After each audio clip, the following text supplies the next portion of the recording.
नमस्कार।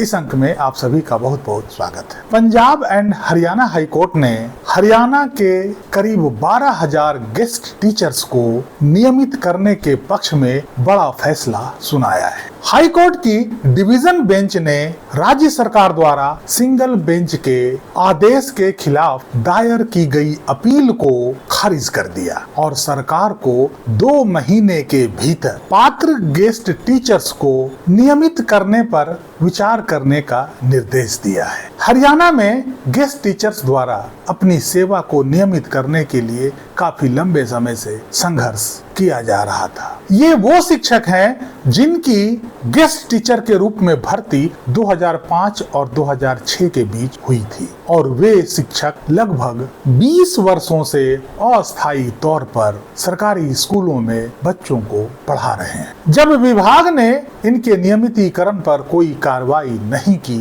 तो ये अतिथि शिक्षक मजबूर होकर Punjab and Haryana high court में याचिका दायर की। Punjab and Haryana high court के सिंगल बेंच ने 27 मई 2026 को इन अतिथि शिक्षकों को नियमित करने और उन्हें सभी देय लाभ देने के आदेश दिए थे। हरियाणा सरकार ने सिंगल बेंच के इस आदेश को डिवीजन बेंच में चुनौती दी थी। 6 अगस्त 2026 को डिवीजन बेंच ने भी अपना आदेश पारित कर दिया, जिसमें डिवीजन बेंच ने भी सरकार के अपील को खारिज करते हुए सिंगल बेंच के फैसले को बरकरार रखा। अर्थात डिवीजन बेंच ने भी शिक्षकों के पक्ष में फैसला सुनाया है। राज्य सरकार की ओर से कोर्ट में यह तर्क दिया गया था कि ये नियुक्तियां केवल तात्कालिक स्टाफ कमी को पूरा करने के लिए था। इस पर कोर्ट ने कहा कि सरकार 2 दशकों तक सेवाएं लेने के बाद इन्हें लंबे समय तक अस्थायी व्यवस्था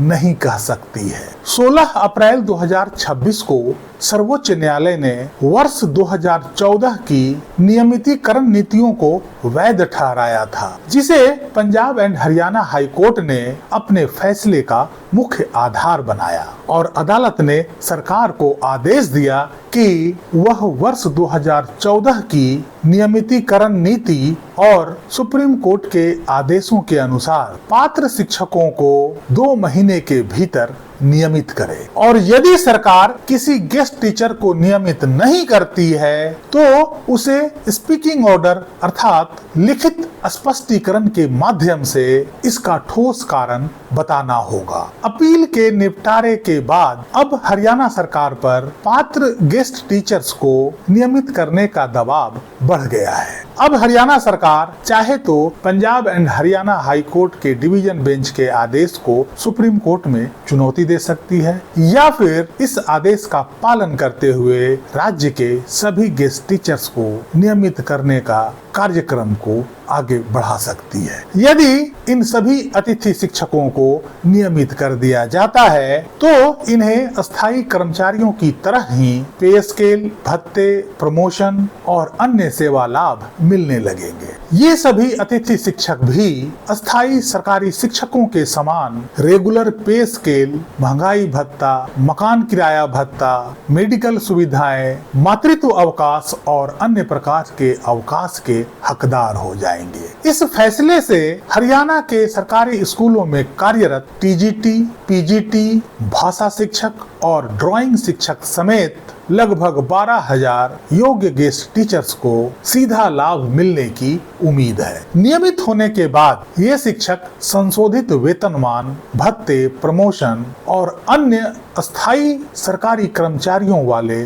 सेवा लाभों के हकदार हो जाएंगे। केस का टाइटल था Sukhwinder Singh and others versus state of Haryana. इस फैसले के बाद हरियाणा के अतिथि शिक्षकों में खुशी की लहर दौड़ गई है। अब हरियाणा के लगभग 12,000 वे सभी शिक्षक जो लगभग 20 वर्षों से सरकारी स्कूलों में अपनी सेवा बेहद कम मानदेय पर दे रहे थे, उन्हें अब नियमित होने का बड़ा अवसर मिल गया है। अब उनकी भी नौकरी पक्की कर दी जाएगी और उन्हें वे सभी लाभ मिलेंगे जो एक अस्थायी कर्मचारी को मिलता है। आखिर इतने लंबे संघर्षों के बाद सभी अतिथि शिक्षकों की शानदार जीत हुई और इस जीत के लिए उन सभी शिक्षकों को मेरी तरफ से बहुत सारी बधाइयाँ। कैसा लगा Punjab and Haryana high court का यह निर्णय कमेंट बॉक्स में अवश्य लिखिएगा। वीडियो को लाइक कीजिएगा, चैनल को सब्सक्राइब कीजिएगा। मिलते हैं अगले अंक में, तब तक के लिए जय हिंद, वंदे मातरम।